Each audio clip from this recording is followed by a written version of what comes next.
네, 제가 지난주에 그 성경 공부하는 것을 동영상으로 찍어가지고 밴드에 올려보려고 동영상으로 찍었는데 정말 도저히 제가 제 스스로를 봐줄 수가 없어서 차마 못 올렸고요. 그래서 오늘은 좀 잘 찍어서 올려보려고 좀 이렇게 얼굴에도 좀 희끗희끗한 화장도 좀 하고 왔는데 모르겠습니다. 근데 자기의 표정을 여러분도 이렇게 긴 시간 동안 스스로의 표정을 못 보시잖아요.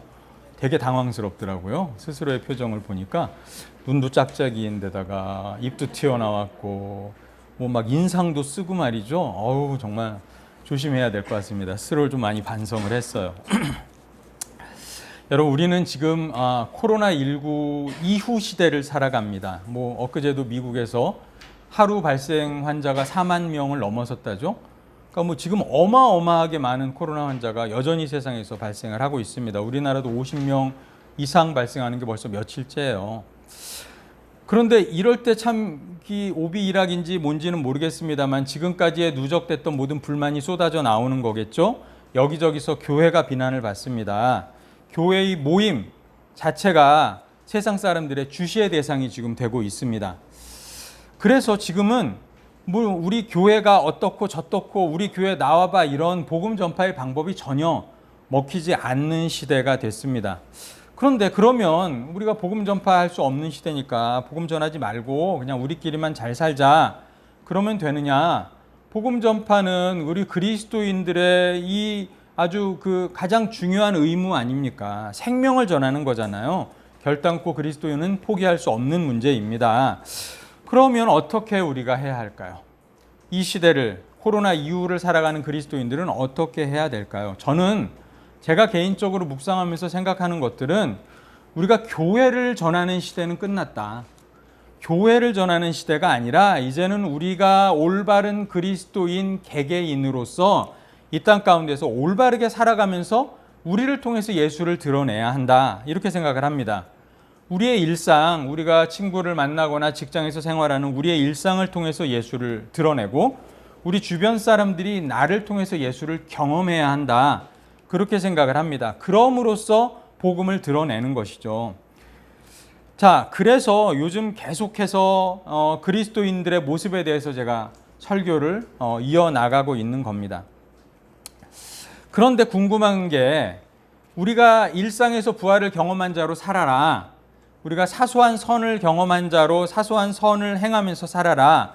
올바른 그리스도인으로 살아라. 제가 이렇게 이제 여러분에게 말씀을 드렸는데 이게 여러분들이 정말 이 말씀을 듣고 말씀대로 묵상하면서 잘 살고 있을까? 이게 이제 한켠에서는 되게 좀 걱정스럽기도 하고 의구심도 들고 뭐 그런 게 솔직한 제 마음이었어요. 근데 이번 주에 제가 참 즐거운 경험을 좀 했습니다. 제가 그렇게 여러 가지로 그리스도인의 참된 모습에 대해서 말씀을 드렸는데 사실 그 말씀의 핵심은 뭐냐면 여러분이 그리스도인을 본받아 사랑하면서 살아라 이 얘기거든요.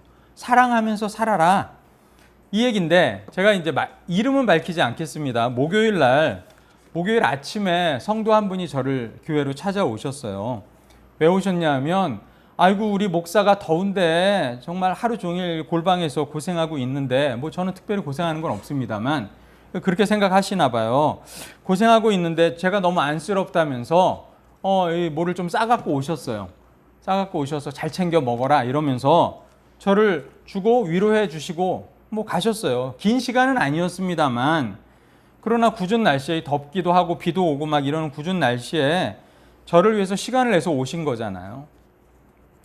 그게 저한테 큰 위로가 되더라고요. 그리고 또 이제 그 다음 날에 오전에 저한테 카톡이 하나 왔습니다. 뭐냐면 의정부에 코로나 환자 발생이 많다던데 당신은 괜찮으십니까? 뭐 이런 카톡이 왔어요. 뭐 별거겠습니까? 그게 뭐 별거 아니죠. 그런데 저는 그게 정말 기분이 좋더라고요. 저를 행복하게 해주더라고요. 우리가 이제 코로나 이후 시대를 살아가면서 고민하는 게 막 이런 거예요. 이게 개별 교회들의 모임이 잘 유지될 수 있을까? 교회 모임 자체가 지금 이렇게 힘든 상황인데 모임이 잘 유지될 수 있을까? 이런 거거든요. 교회를 예배의 관점에서만 보자면 여러분 코로나 이후의 시대는 현장 예배보다는 인터넷 예배가 훨씬 유리합니다. 맞아요. 멋진 예배를 우리가 찾아서 보고 들고 예배에 참여할 수 있어요. 실시간 예배까지 참여할 수가 있어요. 그런 예배들은 아주 잘 구성된 화면, 아주 감동적이고 아주 흥미로운 그런 예배 설교의 내용, 그리고 아주 수준 높은 찬양, 그리고 그 찬양을 뒷받침해주는 오케스트라, 아주 잘 짜여진 은혜로운 예배가 준비되어 있고 우리는 거기에 손쉽게 인터넷을 켜고 들어가서 참여할 수 있는 거예요.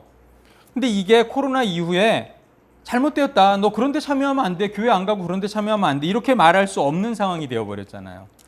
뭐 그렇게 하는 게 나쁜 거야 이렇게 예전에는 뭐 그래도 권유할 수 있었는데 지금은 그런 상황이 아니에요. 오히려 국가에서는 권장하잖아요. 그렇게 하라. 그런데 아이러니컬하게도 이런 완성도 높은 예배를 만들기 위해서는 집중화가 필요해요. 집적화, 집중화. 돈이 집중돼야 되고 인재들이 집중돼야 되고 시스템이 집중되어져야만 되는 거예요. 이런 완성된 예배를 만드는 건 작은 교회는 상상할 수가 없어요. 불가능하다는 거예요. 단지 말씀의 은혜로만 그게 커버가 되느냐? 전혀 그렇지 않아요. 여러분 아무리 좋은 말씀도 20분, 30분, 40분 동영상으로 보는 거 그거보다 훨씬 재미있는 TV 프로가 많은데 뭐 정치 뉴스가 그거보다 훨씬 재미있는데 불가능한 이야기거든요.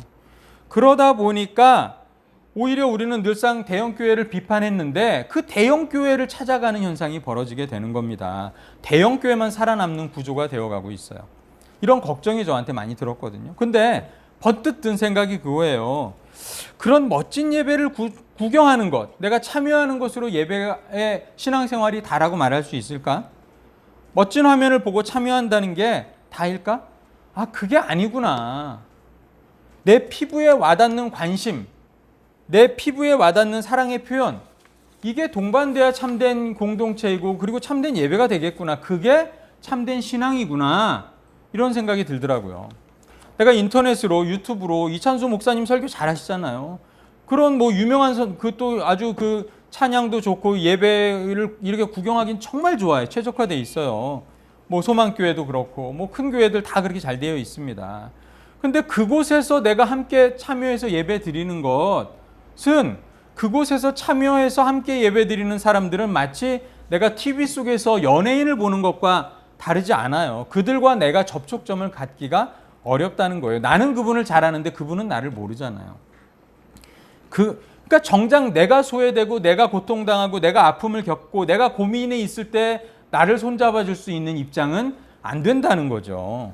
그러면 그건 교회냐? 그건 교회가 아니라고 저는 봐요. 물론 향후 오랫동안 아마 작은 교회들이 큰 어려움을 겪게 될 겁니다. 어쩌면 50% 이상의 작은 교회가 문을 닫게 될 거라고 그렇게 얘기하기도 해요. 뭐 그렇게 된다면 또 그것도 하나님의 뜻이니까 운명적으로 받아들여야 되겠죠. 그러나 그래서 결국은 기독교가 소수 종교가 될 가능성도 높다. 이런 전망도 지금 나오고 있어요. 그래도 저는 교회의 미래는 작은 교회다. 작은 교회다.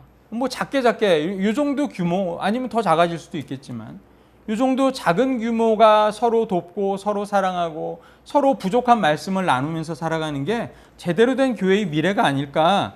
지금의 대형 교회의 모습보다는 오히려 그런 교회가 살 길이 아닐까. 저는 그렇게 생각을 해봤습니다. 그래서 참 세움교회는 잘하고 있구나. 뭐 스스로 그렇게 생각을 했습니다. 참 성도님들에게 감사했습니다. 우리가 이렇게 실천하는 그리스도인들이 되어야 한다는 거예요. 저한테 잘했다고 뭐 잘하시는 거 뭐 이런 뜻이 아닙니다. 여러분들끼리도 그렇게 잘하시겠죠. 제가 언뜻 듣기는 주중에 이렇게 가족끼리 만나서 뭐 연락하고 뭐 식사도 가끔 하시고 뭐 이런다는 소문들이 들려요. 참 좋은 것 같아요. 우리 교회는 참 잘하고 있다. 우리가 그리스도인으로 잘 드러나고 있다. 이런 생각이 들어서 여러분께 감사를 드립니다. 오늘 한 번 더 그리스도인들의 모습에 대해서 살펴보려고 해요. 여러분, 대한민국 국민은 누구나 헌법에 규정한 4대 의무를 지켜야 한다고 그래요. 4대 의무가 뭐냐? 우리가 예전 기억을 잘 떠올려 보시면 초등학교 때도 배웠고 중고등학교 때 배웠습니다. 4대 의무, 국방의 의무, 납세의 의무, 교육의 의무, 근로의 의무, 이렇게 4대 의무. 요새는 뭐 6대 의무까지 이야기하던데 4대 의무가 있대요. 이 4대 의무를 안 지키면 국가가 헌법에 관련한 법률에 의거해서 우리를 처벌할 수 있는 거예요. 그러니까 우리는 처벌받을 수밖에 없어요. 의무를 안 지키면. 그러니까 의무라는 것은 내가 대한민국 국민으로서 살아가면서 혜택을 받기 위해서 당연히 지켜야 될 사항들이라는 거예요. 그럼 우리는 그리스도인이고 우리는 하나님 나라 백성입니다. 하나님 나라 백성은 하나님의 통치를 받아요. 하나님 나라 법이 있다는 거죠. 통치한다는 건 법에 따라서 통치하는 거니까. 하나님이 뭐 지멋대로 뭐 이랬다 저랬다 하시는 분 아니시잖아요. 하나님은 언제나 신실하신 분이시니까. 그러니까 우리는 그 안에서 마땅히 지켜야 할 의무가 있다는 거예요. 과연 우리가 지켜야 할 의무가 무엇일까? 구약시대에는 십계명이 있었죠. 쉽게. 그리고 구약시대에는 율법이 있었어요. 율법을 더 강화시킨 뭐 미드라시나 이런 것들이 있었어요. 신약시대에도 신약으로 넘어와서도 우리가 하나님의 자녀, 예수의 제자로서 살기 위해서 마땅히 지켜야 할 것들이 있습니다. 가장 대표적인 게 여러분 예수님이 말씀하신 산상수훈이잖아요. 그리고 이 모든 율법과 선지자를 하나로 뭉쳐서 예수님께서 한마디로 말씀하신 게 뭐냐 하면 마태복음 7장 12절의 말씀, 무엇이든지 남에게 대접받고 하자 하는 대로 너희도 남을 대접하라. 이게 모든 종교의 황금률이기도 하고 예수께서 말씀하신 황금률이기도 해요. 내가 대접받고 싶은 대로 남을 대접하라는 거예요. 이웃을 그렇게 사랑하라는 거예요. 그거 이외에 우리가 또 마땅히 행해야 될 것들이 무엇이 있느냐? 제가 좀 찾아봤어요. 그 성경 검색 프로그램에서 마땅히가 들어가 있는 우리의 규정들을 몇 가지 찾아봤더니 뭐 이런 게 나와요. 로마서 15장 1절 말씀입니다. 이런 말씀이에요. 믿음이 강한 우리는 마땅히 믿음이 약한 자의 약점을 담당하고 자기를 기쁘게 하지 아니할 것이라. 자, 믿음이 강한 우리는 믿음이 약한 자의 약점을 담당해야 된대요. 자기의 기쁨을 위해서 마음대로 하지 말고 약점을 담당해 줘야 된대요. 신앙의 연수가 오래된 사람들, 중직자들, 이런 분들은요, 더 많은 은사를 가지고 계신 분들은요, 그렇지 못한 사람들의 약점을 담당해 주라는 거예요.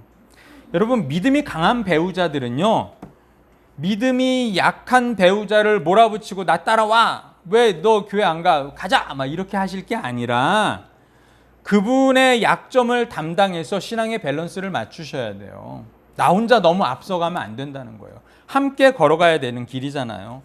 믿음이 좋은 부모는 믿음이 약한 자녀를 향하여서 그 약점을 지적하고 혼내고 뭐 강하게 따라오라고 이렇게 압박할 게 아니라 그들을 인내하고 견디고 지지해 줘야 돼요. 여러분, 여기 지금 우리 본문에 나와 있는 약점을 담당하라 했을 때 이 담당하다라는 헬라어가 바스티조라는 단어인데요. 이 바스티조라는 단어가 무슨 뜻이냐면 바로 인내하다, 견디다, 떠맡다, 부담하다 이런 뜻이에요. 그러니까 약한 자의 약점을 내가 인내해야 돼요. 강한 자가. 약한 자의 약점을 강한 자가 견뎌내야 돼요. 약한 자의 약점을 떠맡고 부담해 줘야 된다는 거예요. 내가 대신 져줘야 된다는 거예요. 믿음이 연약한 자의 그 연약함에 내가 분통을 터뜨리면서 너는 왜 그 모양밖에 안 되냐? 너는 왜 그렇게밖에 못하냐? 이렇게 할 게 아니라 그의 약점을 인내하고 견디고 내가 부담하고 내가 떠맡고 이게 바로 그리스도인의 마땅히 행할 의무라는 거예요. 여기에 마땅하다는 게 뭐냐면 오페일로라는 단어는 빚지다라는 뜻이에요. 부채. 그러니까 내가 마땅히 해야 된다는 건 내가 빚진 것, 내가 빌린 것을 갚는 심정으로 법적인 어떤 그 책임감을 가지고 해줘야 된다는 거예요. 해도 되고 안 해도 되고 그런 게 아니라 반드시 해줘야 되는, 약한 자의 약점은 내가 반드시 견뎌줘야 되고 반드시 인내해야 되고 반드시 떠맡아야 되고 반드시 부담해줘야만 하는 나의 빚이다. 이런 표현이에요. 디모데전서 2장 10절에 보시면 또 이런 말씀이 나옵니다. 자, 마땅하다의 표현인데 오직 선행으로 하기를 원하라. 오직 선행으로 너희가 행하기를 원하라. 이것이 하나님을 공경한다 하는 자들에게 마땅히 행할 것이다. 그러니까 뭐 하라는 거예요? 선을 행하라는 겁니다. 그리스도인들은 우리의 일상생활에서 반드시 선을 행해야 돼요. 이거는 우리가 해도 되고 안 해도 되는 게 아니라고요. 이것은 마땅히 해야 되는 거라고요. 빚을 진 자로서 마땅히 갚아야 되는 것, 선을 행해야 된다는 거예요. 이게 우리의 의무예요. 요한일서 4장의 말씀에 그런 말씀이 쭉 나오는데 우리가 사랑함으로 하나님의 자녀인 것을 증명해내라 이러잖아요. 우리가 사랑해야 돼요. 우리가 사랑하는 모습을 통해서 하나님이 살아계신 걸 증명하고 하나님의 존재를 증명해내야 돼요. 우리가 사랑하지 못하면서 하나님은 살아계셔 백날 얘기해도 소용이 없다는 거죠. 그러니까 눈에 보이는 형제 자매를 사랑하라는 거예요. 눈에 보이는 형제 자매도 사랑하지 않으면서 무슨 눈에도 안 보이는 하나님을 사랑한다고 거짓말 치느냐. 그건 거짓말이다 이거예요. 네 눈에 보이는 바로 옆에 있는 사람을 사랑하라는 거예요. 저는 지금 여러분 눈 감고 계신 분들을 다 사랑합니다. 다 이해해요. 근데 눈을 뜨셨으면 좋겠어요. 우리는 사랑하라는 이 하나님의 의무를 나의 의무로 알아서 책임을 다해서 빚진 자의 태도로 감당해 나가야 돼요. 여러분 또 뭐가 있냐면요. 주기도문에 이런 말씀 나오죠. 우리의 이웃의 죄를 용서하는 것. 이게 또 우리의 의무라는 거예요. 우리가 늘 이렇게 고백하잖아요. 우리가 우리에게 죄 지은 자를 용서하여 준 것 같이 우리의 죄를 용서하여 주옵소서. 우리의 죄 지은 자를 용서해 준 것 같이 이 표현 때문에 마치 우리 주변에 죄 지은 자를 용서해야만 나도 용서받는다 이렇게 오해하시는 분들도 계신데 문장 구조는 그런 거는 아니에요. 타인의 죄를 용서해야만 내가 용서받는 건 아니고 나는 하나님께 용서받은 자잖아요. 근데 우리가 그것처럼 이웃의 죄를 용서해야 되는데 그러나 말 그대로 우리가 하나님께 용서받기 위해서 이웃의 죄를 용서하는 일이 필요해요. 성경에 보면요, 여러분 1만 달란트 탕감받은 자가 100데나리온 자기한테 빚진 자를 용서 안 해주고 끌고 가서 막 돈 내라고 막 이런 비유가 나오잖아요. 예수님의 비유 가운데 안 된다는 거잖아요. 우리가 용서 받았으니까 마땅히 용서해야 돼요. 그런데 그럼 우선순위는 어떤 걸까? 물론 하나님이 먼저 용서하셨지만 또 이런 예수님의 비유가 있어요. 이런 교훈의 말씀이 있어요. 너희가 제물을 드리러 하나님 앞에 나왔는데 마침 그때 너하고 분쟁했던 어떤 형제가 떠오르면 그래서 네가 막 그 용서가 안 되고 말이야. 그 사람한테 화가 나고 막 이런 일이 있으면 제물을 하나님의 제단 앞에 놓고 먼저 가서 그 사람을 용서하고 그 사람에게 용서를 받고 돌아와라. 그래야지 하나님이 기쁘게 받아주실 것이다. 이런 이야기가 있잖아요. 예수님의 교훈. 그러니까 우리가 하나님한테 먼저 용서를 받았지만 또 우리가 이웃들을 끊임없이 용서해야 하나님 앞에 올바른 예배, 올바른 제사를 드릴 수 있기도 하다는 거예요. 용서받을 수 있는 회개의 제사를 온전히 드리기 위해서 우리가 먼저 이웃을 용서할 수도 있어야 된다는 이야기예요. 그러니까 우리의 의무는 뭐냐면 이웃을 용서하는 거예요. 얼만큼 용서해요? 7번씩 70번이라도 용서를 해야 돼요. 또는 70번씩 7번이라도 용서해야 돼요. 카톨릭 성경은 77번 이렇게 번역을 했더라고요. 77번 용서해야 돼요. 이게 우리의 의무입니다. 에베소서 5장 3절에 보시면 이런 말씀이 나와요. 음행, 온갖 더러운 것, 탐욕은 너희 중에서 그 이름이라도 부르지 말라. 이는 성도의 마땅한 바니라.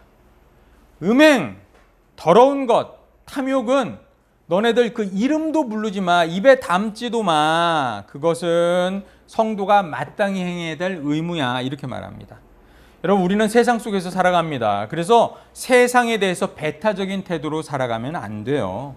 세상을 포용할 줄 아는 그 넉넉한 그리스도인들이 되어야 합니다. 그러나 우리가 틀림없이 세상과 구분되는 지점이 있어야 돼요. 세상을 포용하나 세상에 우리가 녹아져 들어가는 게 아니라 세상과 구분되는 자기 정체성의 지점들이 필요하잖아요.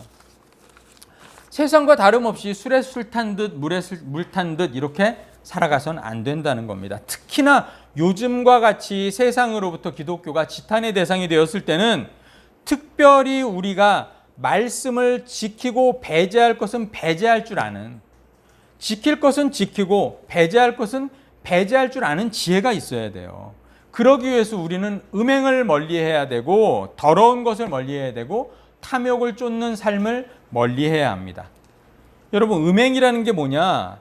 이 성경이 쓰여지던 당시의 헬라 문화권 안에서 음행이 정말 보편화되어 있기 때문에 이런 말이 나오는 거거든요. 보편화되어 있었어요. 그런데 오늘도 음행이 보편화되어 있어요, 여러분. 유부남 유부녀가 버젓이 바람을 피워요. 남편 아내한테 들켜도 뭐 크게 부끄러워하지도 않아요, 이제는. 남편이나 아내 이외의 다른 여자나 남정네에게 음욕을 품습니다. 배우자에게 최선을 다해야 될 돈과 시간을 가지고 엉뚱한 다른 여인이나 남정네한테 시간과 돈을 투자합니다. 그리고 그것으로 자기의 쾌락을 추구하는 거예요. 그러나 여러분, 그리스도의 음행이라는 것은 그 이름도 불러서는 안 되는 거예요. 그 이름, 음행의 음자도 불러서는 안 된다는 거예요. 여러분, 음행에 빠지면 안 됩니다. 음행에 빠진 자가 있으면 즉각적으로 벗어나야 합니다. 온갖 더러운 것을 추구하면 안 됩니다. 온갖 더러운 것은 원어적인 의미로 육체적 불결이나 또는 도덕적 방종을 의미합니다. 에베소 4장 19절의 연관 말씀을 찾아보면 이렇게 돼 있어요. 감각 없는 자가 되어서 자신을 방탕에 방임하면 더러운 것을 행하게 된다, 이래요. 그러니까 우리가 더러운 것을 어떨 때 행하게 되냐면 감각 없는 자가 될 때 행하는 거예요. 감각 없는 자가 되어서, 그러니까 우리가 영적인 감각이 무뎌지면, 그래서 죄를 죄로 여기지 않게 되면 우리 자신이 더러운 것에 빠지게 되는 거예요. 방탕하고 방임하게 되어지는 거예요. 우리 신앙 양심의 소리를 멀리하게 되고 성령의 탄식에 귀 막게 되면 우리는 감각 없는 자가 됩니다. 그럼 우리의 그리스도인다움, 우리의 성도됨, 이것은 온데간데 없어지고요. 우리는 세상에서 가장 추악하고 가장 보기 불결하고 냄새나는 그런 사람이 되는 거예요. 정말 이 더러운 것은요, 우리가 그 이름도 그 모양도 피해야 할 것입니다. 여러분, 탐욕이라는 건 뭐냐 그러면, 탐욕이라는 것은 우리가 100개를 가지고 있을 때 하나를 더 갖고자 하는 마음이 탐욕이에요. 100개를 가지고 있어도 하나 더 갖고자 하는 마음, 또 100개를 갖고자 하는 게 아니고요. 하나 더, 하나만 더, 조금만 더 갖고자 하는 마음이 탐욕이래요. 이게 이제 주로 재물을 탈취하는 것하고 뇌물을 받는 것에서 유래된 말인데요. 그러니까 쉽게 말하면 땀 흘려서 노력해서 추수의 단을 거두는 게 아니라 손쉽게 뇌물을 받고 손쉽게 남의 재물을 탈취해서 일확천금하는 거예요. 여러분, 한 달에 200~300씩 버는 사람은 한 달에 10만 원 저축하는 것도 쉽지 않아요. 우리 일상 가운데서. 근데 그렇게 5만 원, 10만 원씩 저축해서 1년 모으고 2년 모으고 조금 목돈이 되면 그걸 가지고 너무나 행복해하고 그러잖아요. 그런데 뭐 부동산 한번 사고 팔면 몇 억의 돈이 남고, 또 주식 한번 제대로 터지면 뭐 또 몇 억의 돈이 남고, 이렇게 쉽게 돈을 벌다 보면, 상상할 수 없는 돈을 너무나 쉽게 벌다 보면 우리가 돈의 마음을 빼앗기게 돼요. 아무리 신실한 그리스도인이라 할지라도 한번 그런 경험을 하게 되면. 그러니까 요새 아이들이, 여러분 요새 N번방의 주도자들이 주로 나이 든 분들 아니세요. 다 10대 후반, 20대 초반의 아이들이에요. 그들이 왜 그런 거랍니까? 남의 인격을 모독하고 남의 인격은 정말 인격을 취급하지 않으면서 동물 취급하면서 왜 그런 일 합니까? 너무 쉽게 돈을 벌기 때문이잖아요. N번방으로 너무 쉽게 돈을 버니까. 그런 걸 경험하니까. 왜 젊은 애들이 필리핀이나 뭐 이런 데 가가지고 보이스피싱 조직에 들어가고 돈을 버느냐? 너무 쉽게 벌 수 있으니까. 그리고 그런 유혹에 넘어가는 거예요. 뭐 너 나랑 같이 가서 한번 돈 벌어볼래? 한 달에 뭐 돈 1,000만 원은 쉽게 벌어, 이러니까. 그렇게 해서 그냥 돈을 버는 거예요. 남을 속이고 남의 돈을 뜯는 거죠. 갈취하는 거죠. 돈만 벌 수 있다면 요새 애들은요, 뭐 내가 10억 벌 수 있다면 감옥 1년 갔다 오겠대요. 뭐 그까짓 거 뭐 그냥 갔다 올 수 있겠대요. 뭐 청부폭력도 청부살인도 뭐 그냥 할 수 있다는 겁니다. 그 정도는 돈만 벌 수 있다면. 여러분, 탐욕이야말로 저는 그리스도인이 가장 피해야 할 것이다, 이렇게 생각을 합니다. 그리스도인들은 그런 세상적인 죄악들, 음행이라든가 더러운 것이라든가 탐욕이라든가 이런 세상적인 죄악들을 그 이름도 불러서는 안 돼요. 그 근처도 가서는 안 돼요. 그 모양도 취해서는 안 된다는 겁니다. 우리의 삶 가운데 그런 것이 한 방울이라도 튀어서는 안 됩니다. 벗어버리셔야 돼요. 오늘 우리가 읽은 본문 말씀은요, 그리스도인의 삶의 결정판이라고 할 수 있어요. 우리는 세상에서 하나님의 사람으로 구별된 자들이에요. 구별된 사람들은 당연히 구별된 자다운 삶, 즉 거룩한 삶을 살아야 합니다. 그게 바로 오늘 말씀드리려는 거룩한 삶이에요. 여러분, 이 말씀이 어디서 쓰여진 거냐면 바울이 고린도 교회 사람들에게 쓴 편지 가운데 나오는 말이거든요. 그 당시 고린도 교회는요, 바울이 전도하고 간 이후에 교회는 잘 세워졌어요. 그리고 거기엔 성령 충만함의 은사가 있었어요. 그런데도 불구하고 문제가 참 많았어요. 왜냐하면 이방 그리스도인들, 내내 신앙생활 안 하던 사람들이 와서 신앙생활을 하게 되니까 많은 문제가 있었어요. 여전히 미성숙한 그리스도인들이 많이 있었습니다. 뭐 바울이 오랫동안 머물지 않았기 때문에. 고린도 전서에 보면 여러 문제들이 나와 있는데 교회 안에 파벌이 있었다. 또 불경건한 생활을 계속하는 그리스도인들이 있다. 툭하면 교회 안에 문제를 가지고 세상 법정으로 가지고 와서 싸우는 사람들이 있다. 성만찬 때가 되면 부자들은 부자들끼리 모여서 실컷 먹고 마시고 가난한 사람들은 저쪽 에서 쭈그려 앉아갖고 배고픈데 잘 먹지도 못하더라. 뭐 여러 가지 또 은사를 가지고도 네 은사가 좋은 애, 내 은사가 좋은 애 이렇게 싸우고 있고 여러 문제들이 많아요. 그래서 바울이 고린도 교회에 이런 문제들의 해결책들을 쫙 써서 편지로 보냈어요. 이게 바로 고린도 전서예요. 그런데 고린도 전서를 받고 나서 그럼 이 문제들이 다 해소가 되고 고린도 교회가 잘 이루어졌느냐? 그렇지 못했어요. 그래서 도대체 바울이 그러면 너희들 내가 해결 방안을 다 줬는데 왜 해결이 안 되냐? 그렇다면 너희들에게 정말 필요한 것은 뭐냐면 너희들의 생각의 구조, 너희들의 가치관, 너희들의 생각이 잘못된 거 아니냐? 너희들의 시각이 잘못된 거 아니냐? 이런 이야기를 하는 겁니다. 근본적인 세계관이 잘못된 거 아니냐? 그것을 뒤집어 놔야, 그것을 하나님 나라의 가치관으로 뒤집어 놔야지만이 너희들 앞에 섰었던 그 모든 문제가 해결될 수 있다. 내가 제시한 것들은 그냥 뭐 미봉책에 불과한 거지 근본적인 해결이 안 되겠다 해서 쓴 말씀이 고린도후서, 특별히 오늘 말씀이에요. 고린도후서 6장 16절부터 여러분 보시면 바울은요, 우리를 너희들 문제 많은 너희들 뭐라는 생각을 가지고 살아야 하느냐? 뭐라고 해야 된대요? 우리가 하나님의 성전이야 이렇게 말합니다. 너희들은 하나님의 성전, 거룩한 전이야. 여기서 너희라는 것은 우리 어몽유잖아요. 우리들 가운데 우리들의 모임, 연합, 교회죠. 그러니까 거기가 성전이라는 거예요. 건물이 아니라 교회, 우리들의 모임, 이게 성전이라는 거예요. 우리 각 사람이 성전이에요.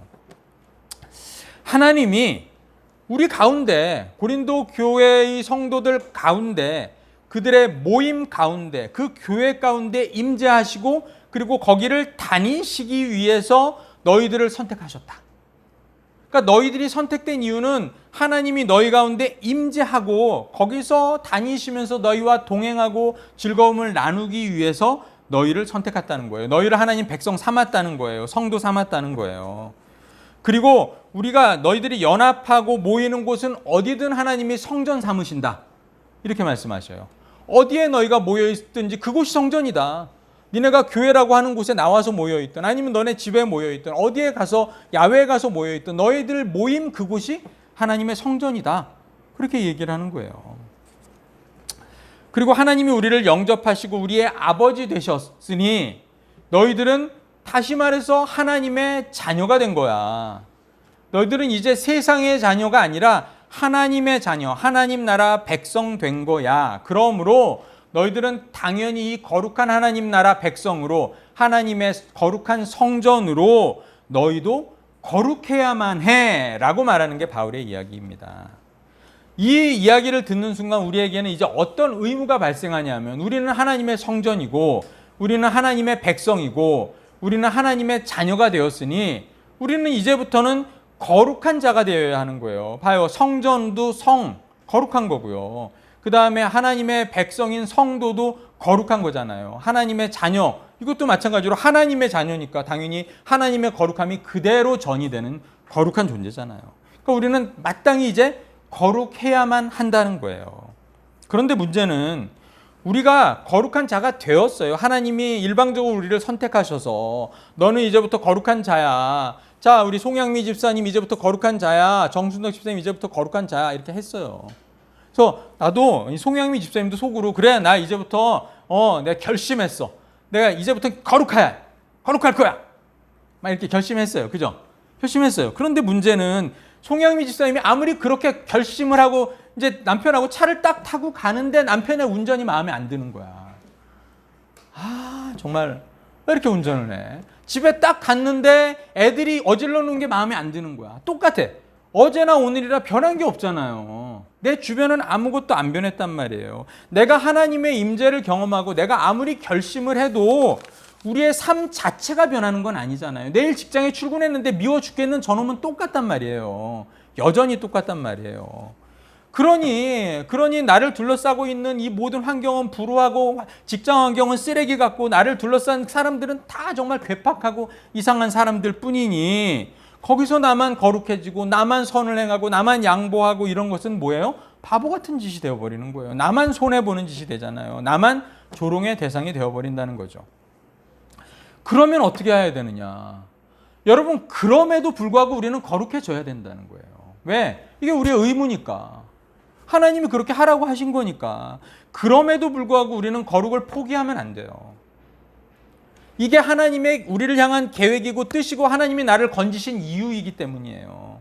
오늘 본문 7장 1절에 하나님이 이렇게 말씀하시잖아요. 우리에게는 이런 약속이 있으니 육과 영의 모든 더러움에서 떠나서 자신을 깨끗하게 하고 하나님을 두려워하는 가운데 온전히 거룩하게 됩시다. 자신을 깨끗하게 해야 될 것과 거룩하게 되어야 하는 게 우리의 의무로, 우리의 책임으로 주어졌다는 거예요. 그게 하나님의 우리를 향한 바램이거든요. 하나님께서 우리에게 바라시는 그런 거룩한 사람이 우리가 되기 위해서 어쩌든지 내 환경이 어떻든지 노력해야만 해요. 그러기 위해서 뭘 해야 되느냐? 가치관을 바꿔야 된다는 거예요. 세상을 바라보는 눈, 시선, 이걸 바꿔야 된다고요. 우리의 중심의 생각을 바꿔야 돼요. 지금까지 내가 배워왔던 세상적인 세계관, 세상적인 가치관을 버려야 돼요. 내가 가만히 있으니까 가만히로 보이냐? 내가 아무리 그리스도인이지만 너가 나를 그렇게 무시해 함부로 해? 나 못 참어. 이런 세상적인 가치관과 세상적인 그 세속적인 세계관들을 버려야 된다는 거예요. 우리는 신앙의 가치관을 가져야 돼요. 그렇지 않으면 우리가 결단코 거룩해질 수가 없습니다.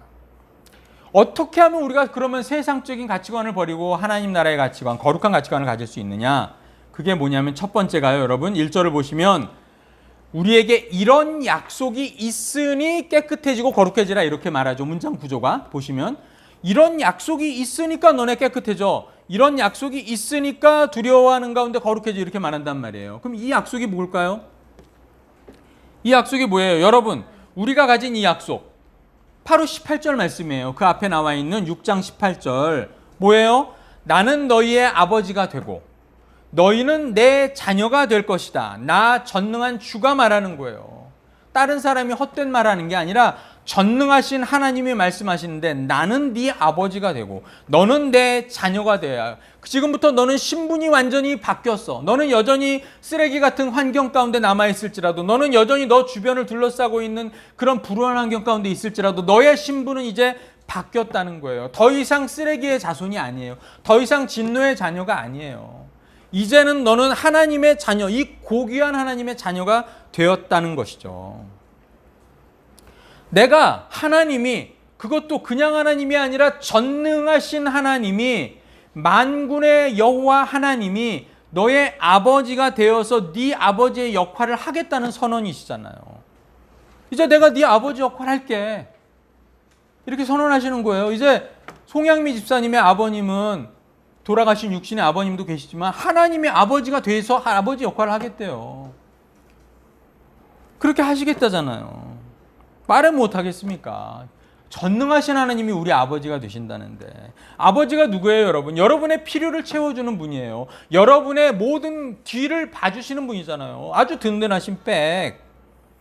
우리 하늘 아버지가 그 역할을 하시겠다고요. 세상 아버지들도 자기 자녀를 위해서라면 뭐든지 해줄 수 있어요. 정말 모든 걸 다 빼어내줄 수 있잖아요. 간도 쓸개도 빼줄 수 있잖아요. 그런데 하늘 아버지는 말해서 못하시겠습니까? 우리의 아버지는 하나님이시라고 하나님이 선언하셨어요. 여러분, 우리는 이제 자부심을 갖고 살 필요가 있어요. 우리 주변 환경 뭐 필요 없어요. 그렇게 관심 두지 마세요. 왜? 우리 아버지가 하나님인데요, 뭐. 여러분, 만약에 뭐 여러분이 진실이 밝혀져가지고 여러분의 친아버지가 사실은 예전에 이건희가 딴 여자랑의 관계에서 여러분을 낳았어요. 그래서 밝혀졌어요. 이제 드디어 뭐 상속분에 뭐 조금이라도 여러분 이제 받을 수 있게 됐어요. 그래서 이건희한테 자꾸 연락이 와요. 내가 너를 위해서 이것 해줄래, 저것도 해줄래. 내가 너를 오랫동안 버려뒀구나, 미안하다 막 이러면서 막 이것저것 해주겠다는데 자꾸 나는 전화 받아가지고 내가 그걸 어떻게 믿어요? 말도 안 되는 소리 하고 앉았네. 그리고 전화 끊고 말이에요. 여전히 노숙자로 산다는 게 말이 됩니까? 하나님은 전화해가지고 야 내가 네 아버지야. 내가 미안하다. 내가 이제부터 너를 잘 돌보마. 내가 너를 사랑한다. 잘 자라줘서 고맙다. 맨날 이러고 있는데 무슨 소리 하시는 거예요 뚝. 싫어요 뚝. 관둬요 뚝. 이러는 건 말이 됩니까 여러분? 정말 그렇게 사는 사람이라면 청백한 사람이에요. 하나님이 내가 졸라서 된 게 아니에요 여러분. 하나님이 우리를 선택하셨어요.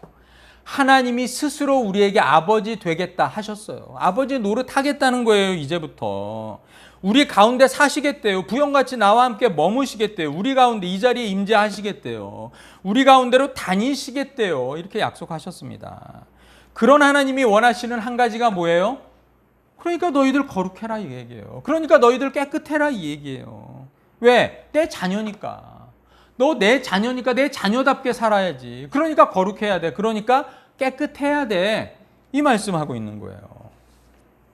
당연히 우리가 하나님의 자녀라는 약속을 믿게 되면 자녀답게 살려고 하는 마음이 생기게 되죠. 부모를 닮아가는 게 자녀니까. 그러니까 당연히 그 자랑스러운 부모인 하나님을 닮아서 우리도 거룩하게 살게 됩니다. 우리가요, 이 약속을 알고 약속을 확신하면 이제 거룩한 자가 될 수 있어요. 우리 환경이 이 모양 이 꼴이라도. 이 약속을 알기 때문에. 하나님이 내 아버지 되신 걸 알았기 때문에 그렇게 살 수 있어요. 또 한 가지 1절 다시 한번 보세요. 우리가 어떻게 가치관을 바꾸고 하나님의 자녀로 이 거룩한 자로 살 수 있냐면요. 1절 뒷부분 보세요. 이 약속을 하신 하나님을 두려워하는 가운데서 거룩함을 온전히 이루어가야 한다. 하나님을 뭐 하래요? 두려워하면서 거룩함을 이루래요. 우리가 거룩함을 이루기 위해서 우리의 가치관을 변해야 되는데 이 가치관이 안 변한단 말이에요. 어떻게 해야만 가치관이 변하느냐? 하나님을 두려워해야 돼요. 하나님? 뭐 알죠. 하나님 두려운 분인지 알죠. 하나님? 뭐 알아요. 벌도 주셨어요. 예전에 구약 보니까 막 죽이기도 하시고 막 벌도 많이 주시대요. 하나님 사랑하는 이스라엘 백성도 막 내쳐갖고 막 포로로도 보냈다가 막 데리고 오기도 하고 막 그러시대요. 하나님 잘 알아요. 제가. 그러나 우리는 하나님을 별로 두려워하지 않아요. 하나님을 두려운 분이라고 별로 생각하지 않아요. 우리의 삶 가운데서 거침이 없죠. 우리의 삶은. 그런데 여러분 하나님은 공의의 하나님이에요. 우리가 너무 하나님을 사랑의 하나님으로 포커스를 맞춰가지고 뭐든지 다 용서하시고 뭐든지 다 이해하시고 뭐든지 다 덮어주시는 하나님으로만 설교를 듣다 보니까 하나님은 본래 그런 분이야. 하나님 본래 그런 분이야. 이렇게 생각해요. 그러다 보니까 우리가 하나님을 오해합니다. 하나님은 여러분 공의의 하나님이에요. 하나님은 심판 주세요. 반드시 그날이 옵니다. 우리가 악할 때, 우리가 음란할 때, 우리가 더러운 것을 추구할 때, 우리가 탐욕을 쫓을 때 하나님은 결코 그것에 눈 감지 않으세요. 하나님은 우리의 죄의 대가를 반드시 기억하신단 말이에요. 여러분 우리가 하나님의 이 심판, 우리의 죄의 대가 이것을 기억한다면 우리가 하루하루를 허투루 살 수가 없어요. 우리가 코람데오잖아요. 하나님의 눈 앞에서 사는 사람들 아닙니까? 하나님의 눈이 내 앞에서 정말 이렇게 뚜렷하게 나를 바라보고 있는데 여러분 랍비가 아니라 스랍들이 날고 있을 때 스랍의 날개에 수많은 눈들이 있는 장면 여러분 읽으신 거 기억나죠? 그 스랍들의 날개에 있는 수많은 눈들이 나를 쳐다보고 감시하고 있는데 감시라기보다는 나를 보호하기 위해서 바라보고 있는데 그 앞에서 어떻게 내가 악을 행하고 음행을 행하고 어떻게 더러운 것을 추구하고 탐욕을 추구합니까? 그러면 안 되죠. 그 눈을 보고 있다면. 그런데 요새 우리는 하나님의 눈보다는 오히려 CCTV의 눈을 훨씬 두려워하죠. CCTV 앞에서는 조심하는데 그런 거 없을 때는 뭐 그리스도인들도 악을 자유롭게 행합니다. 그러면 안 된다는 거예요. 하나님을 두려워해야만 우리도 거룩함으로 나아갈 수 있다는 겁니다. 사랑하는 우리 세움교회 성도 여러분, 코로나로 인해서 세상이 이렇게 변하여 가고 있습니다. 그러나 우리는 우리의 갈 길을 가야 돼요. 코로나19의 시대에 우리 교회가 어떻게 변해야 될까, 기독교가 어떻게 대처해야 될까, 수많은 세미나들이 지금 열리고 있어요. 수많은 대응책들이 나오고 있어요. 그러나 결국은 이 많은 흐름들 가운데서 또 한 10년, 20년 지나고 나면 어떤 흐름이 대세가 될 거냐. 저는 결국은 우리의 기본을 지키는 것 이외에는 방법이 없다고 생각해요. 우리의 기본을 지키는 것. 그러나 사회를 배려하고 우리의 기본만을 이야기하는 게 아니라 사회적으로 큰 문제가 생겼는데 막 교회만 그 앞장서 가지고 막 문제가 생기건 말건 우리끼리 MT 가고 우리끼리 모여서 놀고 뭐 예배한다고 모이고